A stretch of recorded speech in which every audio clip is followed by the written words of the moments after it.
Welcome back to my channel. This is Anshika and this is Gogo. बोलो अपना hello करो। तो आज हम लोग जा रहे हैं शिव पुराण सुनने जो कि हमारे घर के थोड़े से पास में है, मतलब थोड़े से दूर में है। तो हम लोग को पता चला इसलिए हम लोग जा रहे हैं। बहुत मज़ा आने वाला है। मतलब फर्स्ट टाइम जा रही हूँ, मेरे से जैसा रिकॉर्ड करते बनेगा मैं वैसा करूँगी, आप लोग को भी दिखाऊंगी। तो उनसे चलते हैं, हम लोग को वैसे भी लेट हो रहा है, चलते हैं एंड वहाँ पे आप लोग को भी दिखाते हैं शिव पुराण, आप लोग को भी सुनाते हैं, हम लोग भी सुनते हैं। बहुत मज़ा आने वाला है। हे भोलेनाथ मुझ पर कृपा करें, मैं आपका ध्यान करता हूँ। बोलो शंकर भगवान की जय हो। आइए हम सब भी भगवान शंकर से स्तुति करें।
पठन्ति नरा भक्त्या तेषां शम्भो प्रसीदते। नमः पार्वती पतये की जय हो। उमापति महादेव की जय हो। भगवान शंकर की स्तुति जब शिलाद ने किया तो महादेव प्रकट हो गए। देखो, स्तुति से देवता प्रसन्न होते हैं।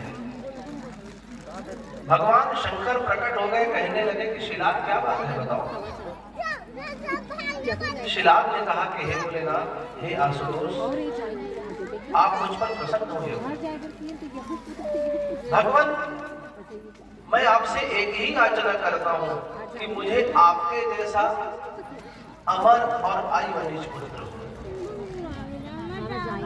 भगवान शंकर कहने लगे कि शिलाद, तुमने मेरी बड़ी अच्छी भक्ति की, मेरी बहुत अच्छी स्तुति की, और तुम्हारी कामना है कि मेरा जैसा संतान हो तो मैं ही एक रूप में में तेरे घर जन्म लूंगा। भगवान ने आशीर्वाद दिया, बोलो शंकर भगवान की। भगवान शंकर ने कहा कि मेरे जन्म लेते ही तुझे आनंद मिलेगा, समय आने पर मेरा जन्म तेरे घर होगा। और भगवान आशीर्वाद देकर के अंतर्धान हुए। समय जब बीतने लगा तो एक दिन की बात है, ये शिलाद मुनि यज्ञ करने के लिए पहुंचे। जब यज्ञ करने ही वाले थे उसी समय उनके शरीर से दिव्य तेज निकला और उनके देखते ही देखते भगवान शंकर 10 भुजाओं से युक्त होकर के प्रकट हो गए। बोलो शंकर भगवान की।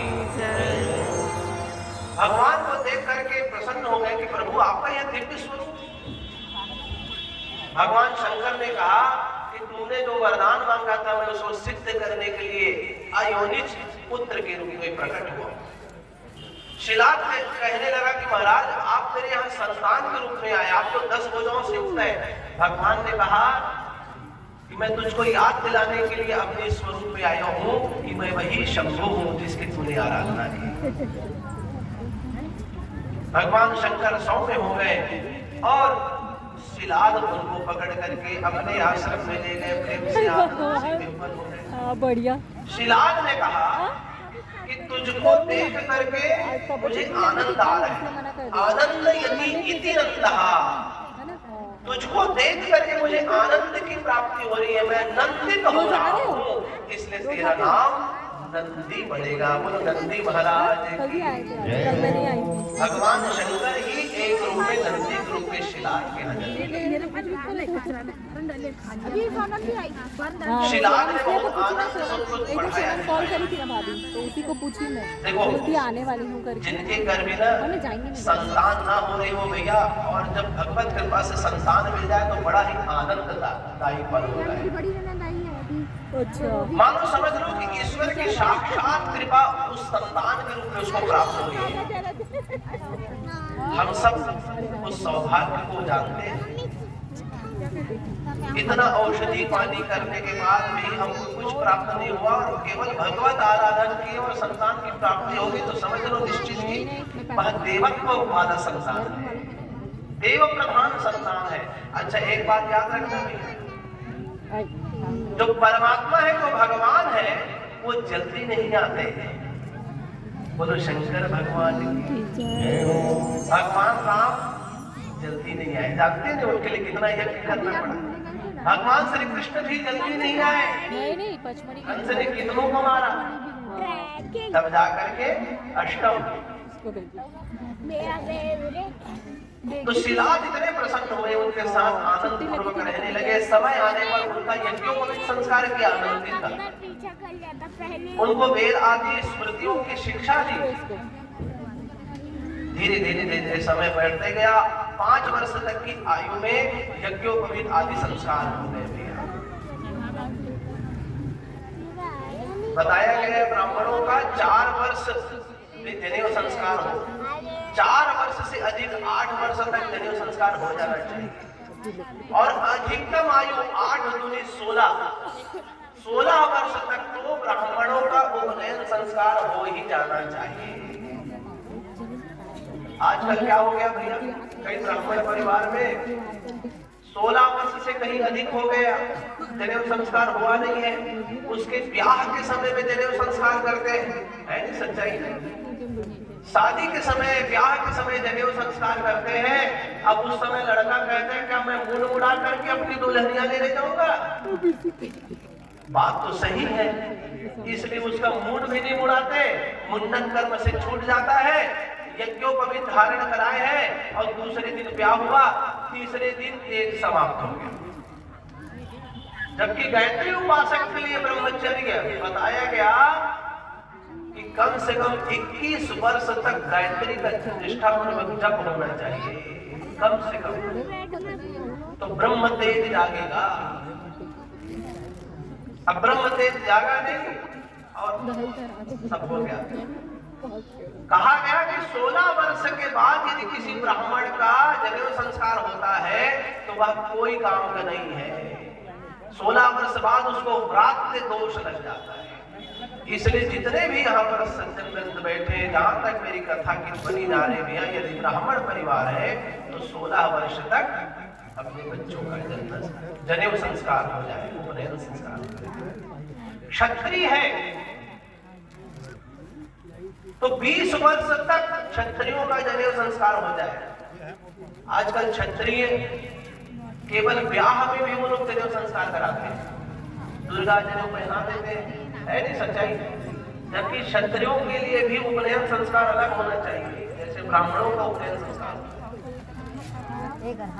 मैंने स्थानीय क्षत्रिय समाज के लोगों से आह्वान भी किया था, निवेदन किया था कि इस पर कार्य करें। सबने अनुमोदन भी किया। देखते हैं कितना आगे बढ़ता है। वैश्यों के लिए भी विधान बताया गया, 24 वर्ष के अंतर्गत उनका उपनयन संस्कार होगा। तो नंदी महाराज का विधिवत उपनयन संस्कार उनके पिता शिलाद ने किया।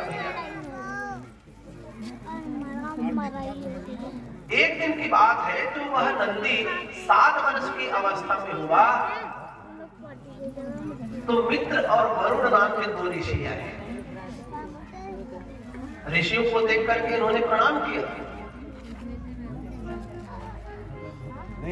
नंदिकेश्वर को देख करके ऋषि मुनि कहने लगे कि हे महात्मा शिलाद, एक बात बोले, आपका जो बेटा है ये बड़े ही वेद का अनुसरण करने वाला, श्रुति को जानने वाला है, किंतु महाराज इसकी आयु 8 वर्ष से ज्यादा नहीं है। शिलाद परेशान हो गए। साक्षात महादेव ने मुझको वरदान दिया है कि अमर संतान होगी, और ये ऋषि मुनि कह रहे हैं कि केवल 8 वर्ष की आयु है। ऋषि मुनि चले गए। शिलाद और मित्र के चले जाने के बाद नंदी ने अपने मित्र और वरुण के चले जाने के बाद नंदी ने अपने पिता शिलाद से कहा कि पिताजी, एक सच्चाई कह रहे हैं आप, एक सच्ची बात आपको बताते हैं कि मेरी मृत्यु हो ही नहीं सकती। भले ही ये ऋषि कह रहे हैं। शिलाद कहते हैं, महाराज बेटा नंदी, तुम कैसे इतना आश्वस्त होकर के कह रहे हो? तो नंदी कहने लगे कि मैं भोलेनाथ की भक्ति के बल के कारण कह रहा हूं। बोलो शंकर भगवान की। भोलेनाथ की भक्ति में इतनी शक्ति है कि असंभव को भी संभव कर सकते हैं भैया। जिसकी मृत्यु होने वाली है उसको जीवित करने का सामर्थ्य रखते हैं तो भगवान भोलेनाथ। भावे बोले कि बेटा की त्रिपुरारी, अरे माथे की रेखा को भी मिटाने का सामर्थ्य भोलेनाथ में है। नंदी महाराज कहते हैं कि मैं अपनी भक्ति के बल पर भोलेनाथ का सौगंध लेकर के कहता हूं कि मेरी आयु क्षीण नहीं है, मैं अमर हूं। आप देखिए, जब जब कभी हमारे ऊपर संकट आता है, हमारे परिवार में कोई बीमार हो जाते हैं, अस्पताल में भर्ती है, डॉक्टर कह देता है कि अब इसे दवाओं की नहीं दुआओं की जरूरत है, तो वो परिजन क्या करते हैं? पंडित जी, हमारी माता जी के नाम से महामृत्युंजय जप कराते कि नहीं कराते? अब पंडित जी शुरू हो जाते हैं बीज मंत्र के साथ, ओम हम जुम सहोम भोर भुवा स्वा ओम प्रेम मम जजामहे इत्यादि। पंडित जी मंत्र जाप शुरू कर देते हैं। त्र्यंबक भगवान महादेव का काल को नाश करने वाला बीज मंत्र का जब प्रयोग होता है तो मृत्यु के सैया पर सोया हुआ भी व्यक्ति उठ खड़ा हो जाता है। बोलो शंकर भगवान की। कई प्रयोग हमने देखे कि अस्पताल में डॉक्टर ने जवाब दे दिया है, पंडित जी के मंत्र का प्रभाव ऐसा हुआ, भोलेनाथ की कृपा ऐसी हो गई कि ससम्मान घर आ गए। देखो भाई, मरना तो हम सबको है, कोई मरने से बच नहीं सकता, किंतु एक बात तो सत्य है, अकाल मौत वो मरे जो काम करे और काल भी उसका क्या करे। तो भगवान महाकाल की भक्ति करते हैं, स्तुति करते हैं, तो जो सज्जन भगवान शंकर की चरण में आ गया, भक्ति करता है, काल उसका कुछ नहीं बिगाड़ता पिताजी, मैं भोलेनाथ की भक्ति करके अपने आप को अजर अमर कर दूंगा। नंदी ने कहा आइए हम सब अपने आप को अजर अमर करें, भोलेनाथ से वरदान मांगे कि प्रभु मरना तो एक दिन सबको है, लेकिन जीना जीते जी आपकी भक्ति करें, तभी हमारा जीवन धन्य है। बोल भक्तवत्सल भगवान की जय। नाम है तेरा तारनहारा। उनको मात्र जल अर्पण करने से ढूंढ के आना, आगे में है, आगे में उधर। नंदी की उपासना से भोलेनाथ प्रसन्न हो गए, प्रकट होकर के कहने लगे कि हे नंदी, तुम मेरी भक्ति की हो, मैं प्रसन्न हूँ, क्या बात है? नंदी ने भगवान शिव और उमा को देख करके प्रणाम किया। हे माता और पिता, आप मेरे सामने प्रकट हुए, मेरा प्रणाम स्वीकार करें।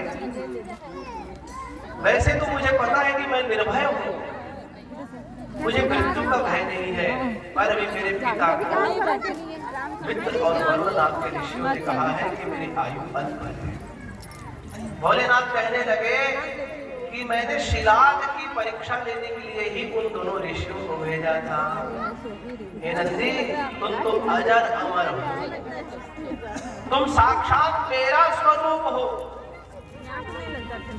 तेरी भक्ति से मैं इतना प्रसन्न हूँ नंदी कि आज मैं तुझको वरदान देता हूँ कि जहाँ जहाँ मैं रहूंगा वहाँ वहाँ तुम रहोगे। मुझसे मिलने के पहले लोग तुमसे मिलेंगे, तभी मैं उनकी पूजा को स्वीकार करूंगा। हे नंदी, तुम अजर अमर, तुमको कोई दुख कभी नहीं सताएगा। भगवती उमा की ओर देखते हुए भोलेनाथ ने कहा कि हे उमा, यदि तुम्हारी अनुमति हो तो मैं अपने जितने भी भूत के साथ आदिगण हैं उनका ये अधिपति के रूप में नियुक्ति कर दूं क्या? पार्वती ने कहा कि भोलेनाथ, आप जैसा चाहते हो ऐसा कर सकते हो। सभी गणों के मध्य में उन नंदी का स्वयं भगवान शंकर ने अपने जटा से गंगा जल निकाला और अभिषेक करके और कहने लगे कि तुम गणाध्यक्ष बन जाओ। मेरे पुत्र गणेश तुम सबके अधिपति होगे और तुम मेरे गणों के अधिपति होगे। हे नंदी, तुमको वरदान देता हूँ कि जो कोई भी तुम्हारे कानों में आकर के मुझसे मिलने की अभिलाषा रखेंगे उनके कार्य सिद्ध होंगे। बोलो शंकर भगवान की जय। भगवान ने कहा कि नंदी, जो कोई भी तुम्हारे कानों में आकर के मुझसे मिलने की अभिलाषा रखेंगे उनका कार्य सिद्ध होगा। और हम लोग पोखर कान में जाकर बेटा बने 5वीं पास हो जाती इस भगवान। भोलेनाथ ने कहा है, क्या कहा? भोलेनाथ ने क्या कहा भैया? कि जो कोई भी मुझसे मिलना चाहते हो तेरे दक्षिण कर्ण में आकर के बात कहेंगे, उसका मनोरथ पूरा होगा और हम लोग अपने तमाम सुख संसाधन, परिवार, बाल बच्चों की बातें सुना। अभी तक यही करते थे ना भैया, ईमानदारी से बताओ। विकट पैर गिराते भोलेनाथ बने, ठीक कर देते, कई लाख रुपया कान में जाकर वैष्णव नहीं पहुंचा है। बोल शंकर भगवान की। जैसे हमन घर में कक्को झनकन सुन के एतिल निकाल दे थे ना, वैष्णव नंदी महाराज एतिल सुनते, अब एतिल तक नहीं रही ही डाले फेंकते थे। बोल शंकर भगवान की। जिधर सुनते उधरिस निकाल देते। तो आज के बाद भैया नंदी महाराज के कान में जाके क्या बोलना है? भोलेनाथ से मिला दो बाबा। हे नंदी महाराज, भोलेनाथ के दर्शन करा, भोलेनाथ की भक्ति दो, बस इतना कहना। भोलेनाथ की भक्ति दे दो प्रभु, बाकी सब आपके कार्य से हो जाएंगे। अरे भगवान कहते हैं कि मेरे मार्ग में चल के तो देख, रास्ते के कांटों को फूल न कर दो, तो कहना है ना भाई? लेकिन हम लोग क्या भगवान के मार्ग में चलते हैं? नहीं। भगवान के बताए हुए मार्ग में चलेंगे तो रास्तों के कांटे भी फूल बन जाएंगे भैया। इसलिए चले नहीं चलेंगे, भक्ति के मार्ग में चलते चलते, शिव के मार्ग में चलते चलते। नंदी महाराज को आशीर्वाद दिया और नंदी महाराज को समस्त गणों का अधिपति बना दिया। भारत में एक परंपरा है, छत्तीसगढ़ में जाता है, कोनो गौपालक घर अगर नंदी हो जाते ना तो खेती किसानी वाले तो बैल बना कर रख लेते हैं, नहीं तो बोला शंकर भगवान के नाम से छोड़ देते, त्रिशूल की चिन्ह लगा। और त्रिशूल की चिन्ह लग गया है मतलब भोलेनाथ न उसको कोई बांधेगा न उसको कोई मारेगा। वो नंदी महाराज यदि दिख गए पानी की बौछारों से उसको भगाएंगे। बोल शंकर भगवान की है ना, पानी डाल करके भगाते हैं, कोई डंडा नहीं मारता। साक्षात शिव का स्वरूप है नंदी महाराज। इसीलिए 16 सोमवार की व्रत करने वाली माताओं के लिए नियम क्या है कि 3 रोटी बनाएंगी, 1 रोटी भोलेनाथ के मंदिर में चढ़ाएंगी, 1 नंदी बाबा को खिलाएंगी और 1 बच जाएगा तो उसी में अपना व्रत की पालना करेंगी। 3 विधान धर्मशास्त्र में बताया गया है कि जिस कन्या का ब्याह नहीं हो रहा हो, बहुत समय बीत गए कि शादी नहीं हो रहे, बहुत सारा उपाय कर डाले, उसको मूंग की दाल 5 मुट्ठा ले लो, 5 मुट्ठी मूंग की दाल और 1-1 गुड़, 1-1 मंगलवार को यदि आप नंदी बाबा को खिलाओगे तो 5 मंगलवार के खाते तक में उस कन्या का सगाई हो जाता है। बोलो शंकर भगवान की जय। सिद्ध है भैया, अनुभूत है। और छत्तीसगढ़ को शिव और शिवा की नगरी है भैया। भगवान भोलेनाथ की उपासना छत्तीसगढ़ के हर भूमि होती है। आरंग चले जाइए, हर स्थान पर भोलेनाथ है। आरंग को कहा जाता है कि पांडवों ने शिव का पूजन किया था, इसलिए शिवालय बोलते हैं आरंग। छत्तीसगढ़ तो शैवों की भूमि है, यहाँ की परंपरा ही नहीं है। बुढ़ा देव के रूप में भगवान महादेव की उपासना करते हैं। दीपावली के दूसरे दिन भगवती गौरा गौरी के रूप में पूजन करते हैं, करते नहीं करते? सबसे जाते हैं।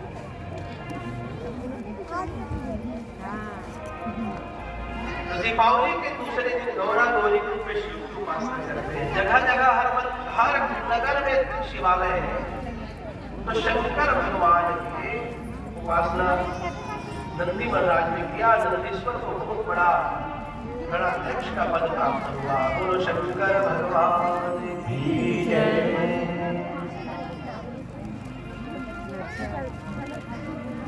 सूत जी महाराज शौनक आदि ऋषियों को भगवान शंकर के आगे के दिव्य चरित्रों की कथा सुना रहे हैं। देखो भैया, शिव पुराण चलत चलत आज 2 दिन बाचे। कल भगवान शंकर के शिव पुराण की कथा पूरी करनी है। कल भगवान शंकर में बिल्व पत्र चढ़ाने बिल्वार्चन होगा। कल ही भगवान की शोभा यात्रा निकलने वाली है। तो मन लगा करके 2 दिन तक शिव पुराण की कथा को सुन लो, क्योंकि कथा व्यथा का नाश करती है। परसों तो रविवार को आपका होम आहुति हो जाएगा, शुद्ध पवित्र हो जाएगा हरिनगर। इसलिए 2 दिन मन लगा करके भगवान की दिव्य कथाओं का रसपान करो। सूत जी ने शौनक आदि ऋषियों को कहा कि हे ऋषियों, अब भगवान शंकर की भैरव रूप की कथा को सुनो। भैरव की पूजा करते नहीं हम लोग, नवरात्रि में करते हैं भैरव बाबा। दुर्गा माता के स्थान पर भैरव की उपासना होती है। मुझे पता चला है जिस स्थान पे हम लोग यहाँ शिव पुराण सुन रहे हैं, यहाँ भगवती दुर्गा मैया विराजमान होती है। तो जहाँ दुर्गा है, जहाँ काली है, वहाँ भैरव होंगे। भैरव और महावीर दो निवास करते हैं। शिव पुराण में भैरव की कथा का वर्णन आया। सनत कुमार सरस्वती श्रुणोवे त्वं भैरवी कथा। भैरव की कथा को सुनो सनत कुमारो। सुंदर कथा सुना रहे। कहने लगे कि एक समय की बात है, ब्रह्म देवता भगवान नारायण के पास पहुंच गए वैकुंठ में और जा करके कहने लगे कि भैया तुम कौन हो जो लेटे हुए हो यहाँ पर? भगवान विष्णु भीतर से क्रोधित हुए पर भी मुस्कुराने लगे। अरे आइए आइए, अभिनंदन है। ब्रह्म देवता कहने लगे कि मुझको आया हुआ देख करके भी तुम लेटे हुए हो शेष सैया पर, उठो वत्स, उठो बेटा। ब्रह्मा देवता नारायण ने बेटा कहा। भगवान विष्णु कहने लगे कि भैया मेरे नाभि कमल से तुम्हारी उत्पत्ति हुई है, तो मैं तुम्हारा पिता हूँ कि तुम मेरे पिता हो। आपस में बहस हो गई। देखो पुराणों की कथा है, लीला की कथा है, आपस में बहस हो गया। तुम क्या अनावश्यक बात करते हो? ब्रह्म देवता कहने लगे, भगवान विष्णु भी कहने लगे कि अरे इस तरीके से अनावश्यक बातों मत करो। श्रेष्ठ कौन है? वेदों से पूछा जाए। तो ब्रह्मा देवता और विष्णु ने चारों वेदों से कहा कि हे वेदों, आप ही बताओ श्रेष्ठ कौन है? ऋग्वेद कहने लगे, यदाहु परमं तत्त्वं सारोद्यस्तु एक एव हि। इस संसार में कोई श्रेष्ठ है तो रुद्र है, शिव है। ऋग्वेद की बात को सुन करके उन्होंने थोड़ा अपना सिर हिला दिया, अरे कुछ नहीं जाना। यजुर्वेद के पास गए कि श्रेष्ठ कौन है? स एकः सर्वदृक् शिवः। इस संसार में मुझे शिव ही दिखते हैं, यजुर्वेद ने कहा। इसके बाद अथर्ववेद के पास पहुंचे, तमाहु एकम केवलम शंकरम। अरे भैया शंकर ही केवल एक है। अथर्ववेद ने कहा। अब अंतिम वेद पहुंच गए सामवेद के पास और कहने लगे कि श्रेष्ठ कौन है? स एकस्त्र्यंबकः परः। चारों वेदों ने भगवान शंकर की आराधना की। कहा वेदः शिवः शिवो वेदः। बोल शंकर भगवान की जय। वेद ही शिव है और शिव ही वेद। एकः श्रेष्ठः शंकरः। श्रेष्ठ केवल एक ही है, शंकर। जब ऐसा सुना तो ब्रह्मा विष्णु आपस में वेदों के ऊपर गुस्साने लगे। क्या हम लोग श्रेष्ठ नहीं है? इसी बीच जब विवाद बढ़ने लगा तो एक दिव्य ध्वनि सुनाई दी।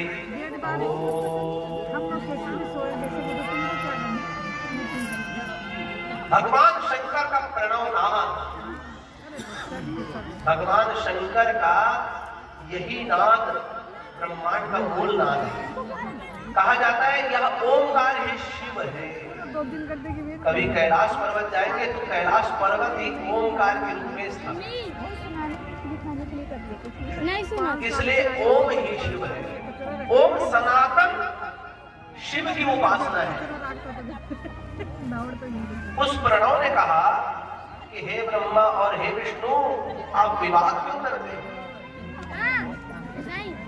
इस संसार में रुद्र से बढ़कर के कोई और नहीं है। तुम सब भी रुद्र से ही जन्मे हुए हो। रुद्र से ही यह चराचर जगत है, यह ब्रह्मांड भी रुद्र से।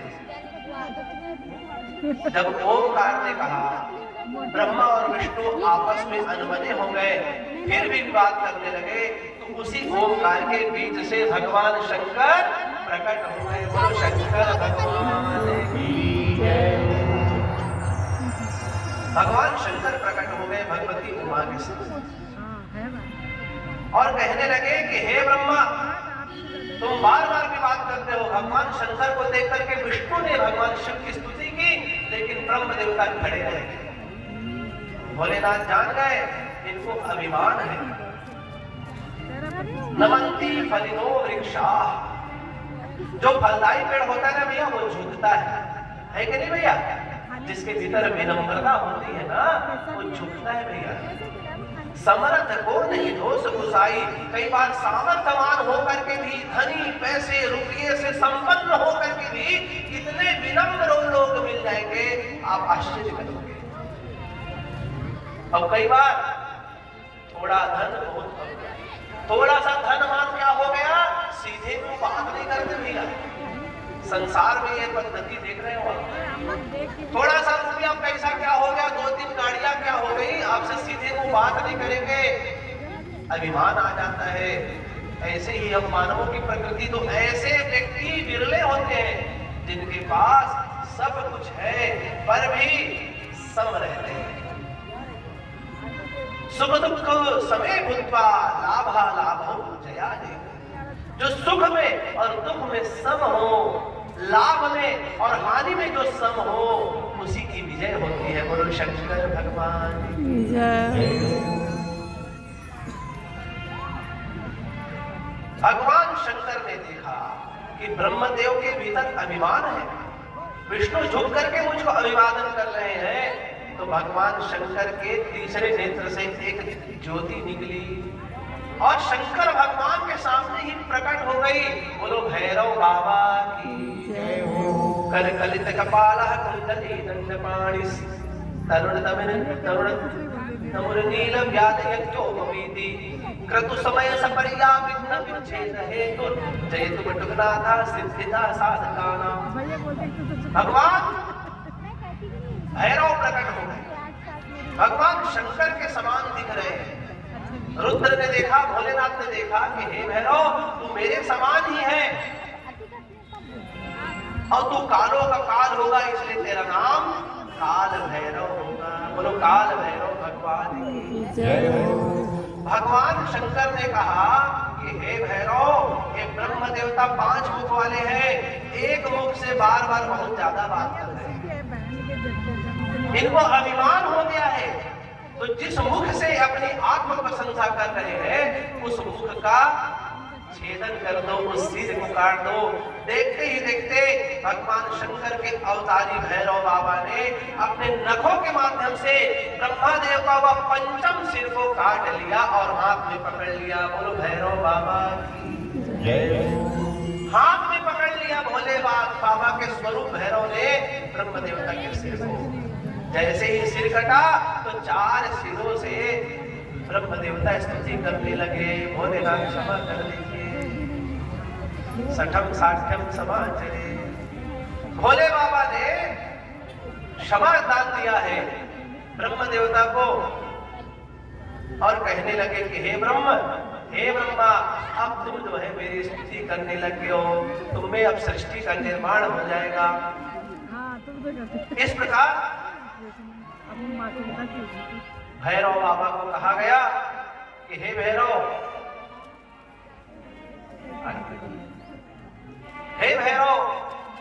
तुमने मेरी इच्छा से इस अभिमानी ब्रह्मा के एक सिर को काट दिया है, तुमको ब्रह्म हत्या लगा है। भले ही तुम मेरे स्वरूप हो, सारे पाप जल करके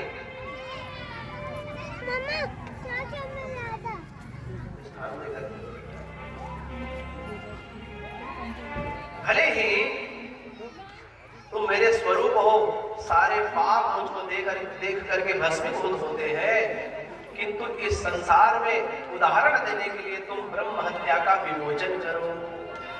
तुम्हारे ऊपर ब्रह्म हत्या का शाप लगा है और तुम अपने बाएं हाथ में ब्रह्म देवता के कटे हुए सिर को रखे हो।